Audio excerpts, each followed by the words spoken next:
I want to close with a couple of common myths that I see pop up around the R&D credit.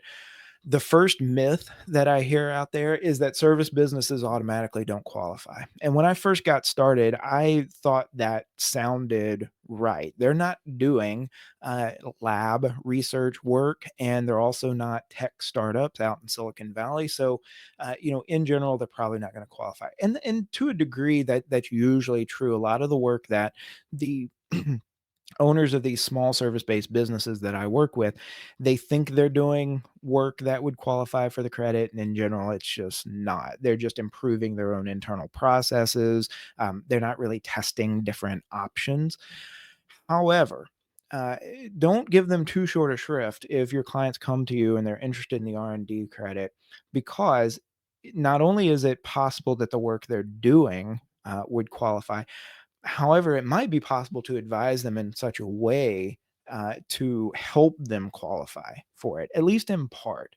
So, for example, if you've got a client that's coming to you and they're working on developing some sort of product or process that's internal to the business, it might be worth it to work with them to think about how they could outsource some of the research work to a contract research service, maybe to develop some new software that they could use in house, maybe work together to develop a new software product, for example, that could then eventually be taken to market. The key there is that we've got to make sure that it's truly qualifying research, that they're looking at multiple options, that there is some uncertainty about how that project is going to unfold.